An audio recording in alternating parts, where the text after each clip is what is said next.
Welcome to Three Things. Tonight's guest is the biggest proponent of Nick Madrigal, a.k.a. Laser Show, on not only White Sox Twitter, but on God's green earth.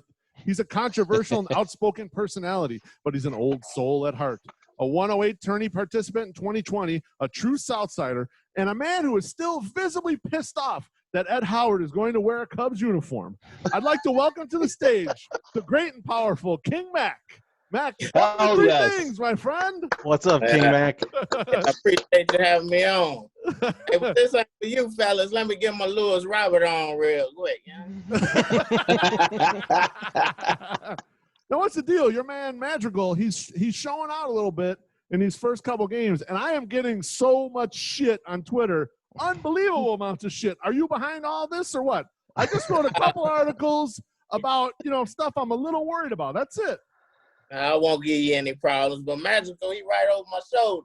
I see him. He's fucking looking at me. He's giving me the eyes like this. That's right. That's right. We might have to holler at you after a game. Now, you're a big fan of his, and you talk about him a lot on Twitter. So sell me on him. Give me your 60-second pitch on why I should get off of my concerns about will he walk enough, will he have enough power, and why I should jump to your side and be all over the Madrigal tip. My pitch is simple. If you watch the White Sox over the past 5-6 years, it's been honestly a lot of dumb baseball going on. That's true. It's hurt to have a smart, high IQ baseball player, that's going to do the little things right. I'm not saying he's going to be a 40 home run type of guy. I think he'll get a couple of all-star games or whatever, but to me, you always need that solid guy that's going to do the little things to help you win. That's kind of funny. He's definitely going to do the little things. So I was watching the scrimmages and stuff, and I watched the one on TV today, but I've been watching the other ones on my phone. And you're right. He's kind of one of these guys where he's always where he's supposed to be, covering the back of a play or sort of just making the little extra thing that you're supposed to do, the thing that you get taught when you're playing Little League that no one fucking does when they get all the way up to the top levels. But he does all that shit. He always makes sure that he's kind of doing the right thing there. And you're right. It's been dumb it's been most bad baseball first, and then also kind of dumb baseball, the White Sox don't play. Yeah. You can't be missing pop-ups in the infield and all of those crazy type of stuff, making dumb base running mistakes, So you need a high IQ baseball player that knows how to do the right things to win. And I think, people focus on home runs, which is nothing wrong with that. I rag guys on it all the time. But you need people who know how to play baseball the smart way, because a run in the first inning can cost you just like a run in the ninth inning. So you need someone who's going to stay focused, the whole game. Yeah, that is a lot of baseball analysis for 3 things. The most we've ever had. It's more than literally. You just the consistency of the queso at Buffalo Wings and Rings. We talk about that shit, not actual baseball stuff. So that's good. It's a good change up for the show. I feel like if Madrigal could just be a little bit more of an asshole, then we can really take hold of him like an AJ Pierzynski, where we're he's not going to hit a lot of home runs, or he's just going to be a smart player, but he's a huge asshole. You know what, Teresi, I think all the stuff I've read, he's super fucking competitive, man. Oh really? So maybe he might be that guy. He might, what he'll end up being? He'll end up being a guy who slides in there hard, and then it turns into a scrape, and everyone rallies behind him. I think that he's that kind of guy, because it's everything I read. He's super competitive. In spring training, he was balls to the wall, and the other players are, they're taking spring training well, this is a little practice before we actually play. So you never know. Was he throwing coins with Jordan?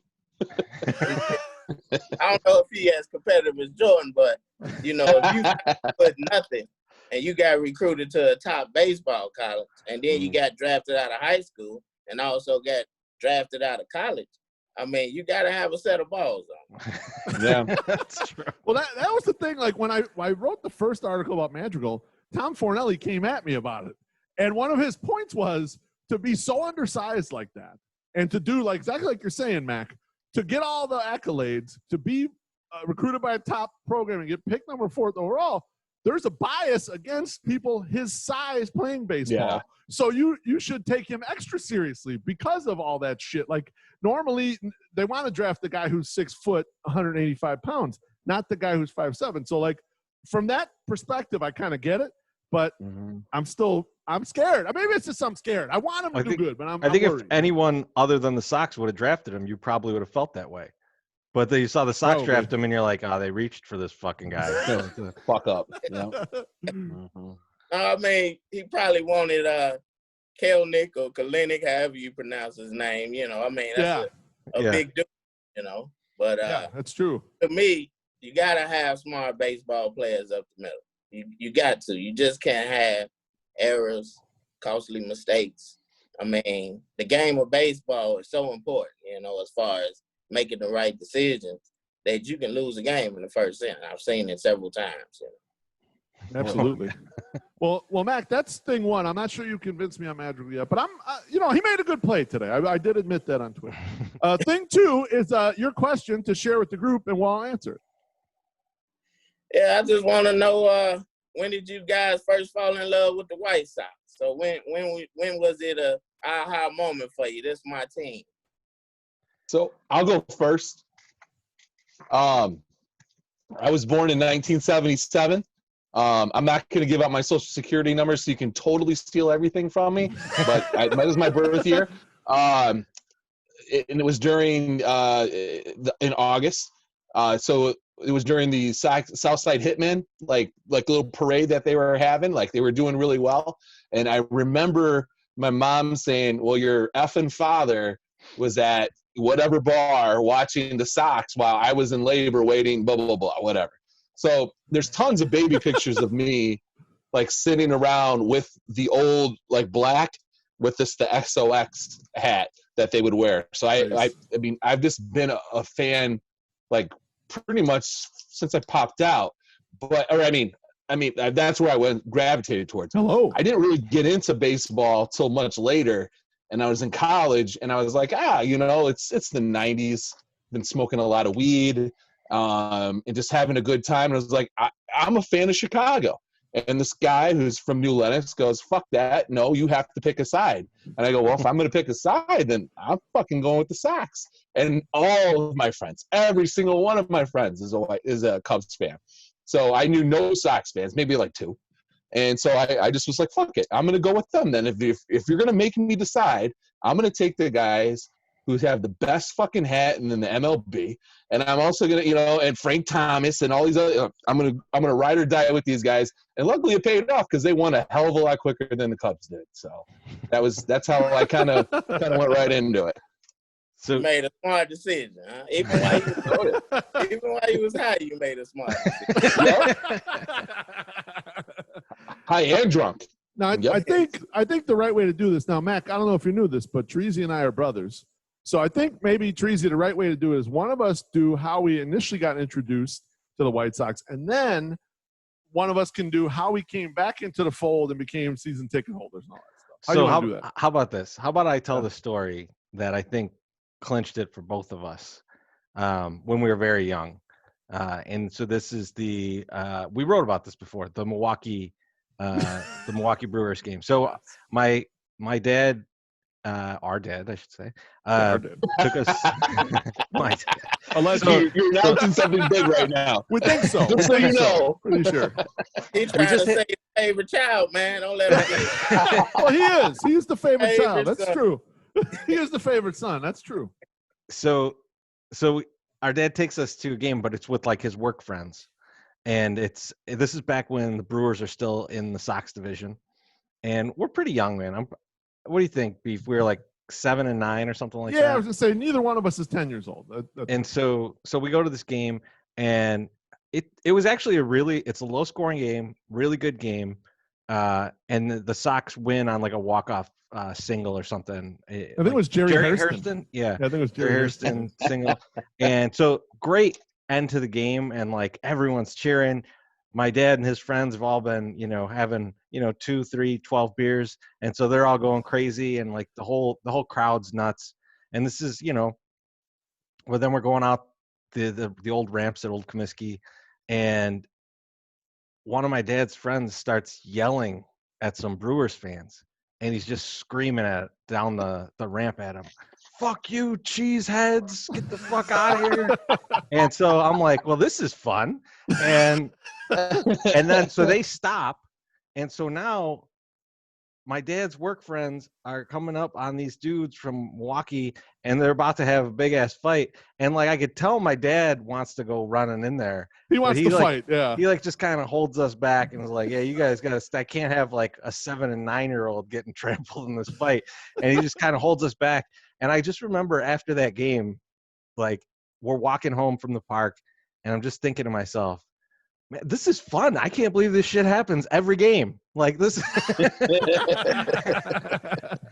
I was sorely disappointed the next few times I went, but I just remember at that moment just kind of having like this feeling of like this sport is so much fun, and like this is such a wild environment, and like just being there as a kid even, and not quite understanding how drunk people were or like what exactly is going on or how dangerous that fight could have been.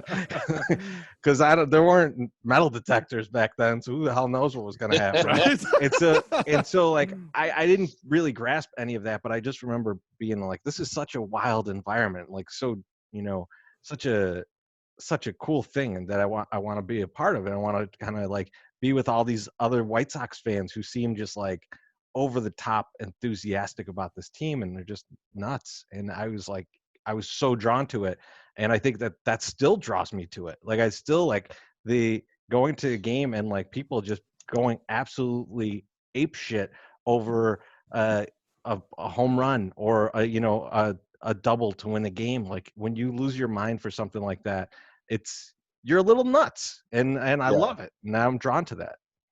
Is that why you get drunk at every game that we go to, because of that first experience and everyone was drunk? You're like, I have to recreate it each time?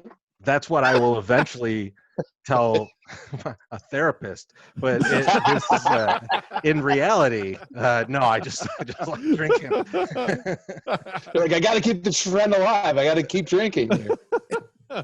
That was so romantic, Treasy. I think the only one little compartment that you missed of us becoming White Sox fans is when we were kids, small kids, and you'd go out in the street and play at night or whatever, and, you know, all the grown-ups are on the block and they're on the porch and talking and all this conversation and stuff. Our great aunt would always have the Sox game going on. So you run and play tag and whatever, and you come back, you say, Aunt Inez, what's the score? And, you know, she'd give you what the score was and tell you what's going on in the game. And it kind of just became part of family life. Is like, okay, during the summer, we're going to be out, we'll play running bases or tag or whatever we're playing in the streets. And the game's going to be on in the background, and our relatives are going to be sitting there. They're going to be bullshitting, like kind of like we're bullshitting right now. But that game's going to be on there, and it was always the White Sox. And so it kind of, my great aunt kind of pushed materially the whole family kind of into being White Sox fans way back when. How about you, Mac? Yeah, how'd you get in there, Mac? Well, you know, I'm from Inglewood, so the CPS used to give away White Sox tickets if you read some books or whatever. I forget the exact way you got the White Sox tickets, but they used to give away free White Sox tickets, and the tickets was trash. I appreciate them. It was like down the first baseline in the upper deck, you know, close to the foul pole or whatever. You know, you was way up there. But that's how I, you know, got in love with the White Sox. Is I was able to go to their games, and I couldn't afford to go to no Bulls games or, you know, Cubs games, anything like that. So it was like the first professional team I was able to see, you know, up close and personal. And I always loved the game of baseball. So, you know, it's an easy choice for me. It's funny you mentioned Bulls games, because Treasy and I almost missed the entire Jordan era. We caught a game in '98. It was towards the end of the season. We had a buy out of our own pockets when we were late teens, or like whatever the fuck, 20 years old or something like that. And we were standing room only, and went to this game against the Pistons, and fucking Lindsey Hunter had 30 points. He had more than Jordan in that game. It's like the Bulls were kind of resting, like they're getting close to the playoffs, and they can't, you know, they're not going all out. They won, but they're not going all out anymore. And Lindsey Hunter was the fucking high scorer in the game. But at least I can say I saw Jordan live one time. Like all that time growing up and watching him and being glued to the fucking black and white TV in the kitchen that's like a 13-inch screen and fucking watching the shot on Elo on the little ass TV like that shit. It made me appreciate going to the game when I could finally get in there and see him once. Yeah, because where we sat, it was the same size. He was like this big. Hey, it don't matter. You got to see the GOAT. You reached the pinnacle, man. Well, yeah, one time. Got in there one time, so that was great. All right, so that was thing 2. It's a great question. Thing 3, we've got a question for you. And I got to be honest, guys. I've been really dragging it down with my shitty questions the last few times. So I went for a fun question this time, so I hope it inspires a little more conversation. I will not ask you which thing you can name 370 of. That was a shitty question that I gave to Father Zoe. I apologize for that. So my question for tonight is, if you could be the lead character in any Eddie Murphy movie, i.e. you'd replace Eddie Murphy's character in that movie, what movie and character are you choosing? Wow. That's tough because of all the makeup. Like, it's like, because I thought of some movies. You don't got to be all the characters. Oh man, I got to play like 9 characters. I gotta. Yeah, it's not coming to America. We got to play. You just got to play the one main character. That's all. That's a good one. I want to clarify for you. That's a tough question. You know? That is a tough question. When I was I'm going to go first before you guys steal all the good ones. All right, you go first. Unless you're ready, Mac. If you're ready, Mac, you go first. Go ahead. Go ahead. All right. The first Eddie Murphy movie I'm pretty sure I saw, I'm going to take that main character, and that's Axel motherfucking Foley. Because, listen, that guy, he doesn't get killed. He barely gets shot. He knows everybody. Everybody loves him. He's great with, like, fucking, like, quotes. He's fun, and it's everything. Everything is perfect about Axel Foley. Like, remember the first scene? I watched this. I watched Beverly Hills Cop 1 with my cousin so many fucking times, and it's probably why I swear as much as I do. But the first, like, that scene where he's got the whole, like, the truck of cigarettes, and it's just like, that's hilarious. And then when he goes into the art gallery, and the guy's like, "How much is this?" He's like, "Oh, it's about $20,000." He's like, "Get the fuck out of here!" And like the entire time, like, it's perfect. So I'm taking Axel Foley before one of you sons of bitches take it. So Axel Foley was a badass, and you know what? Before that movie, I did not know what German bearer bonds were, but now I do. Deutschmarks, dude. Deutschmarks. I'm going Buddy Love, man. Buddy Love from Nutty Professor. That's what yes. Oh, yes.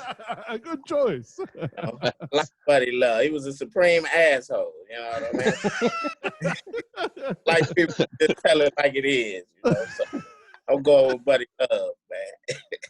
Excellent. Treasy, you want to go? Poll. Yeah, I think I'll go. I'll go quick from Harlem Nights. Vernest Brown. Yes, Oh man, that's another one. Mainly to get to be in the movie with Red Fox and Richard Pryor. Like that's the main reason, to act with those guys. That whole cast is unbelievable. Yeah, that's true. I don't know. I wouldn't be able to get a good take. I know that for sure. But I feel bad shooting Delarese's toe off too.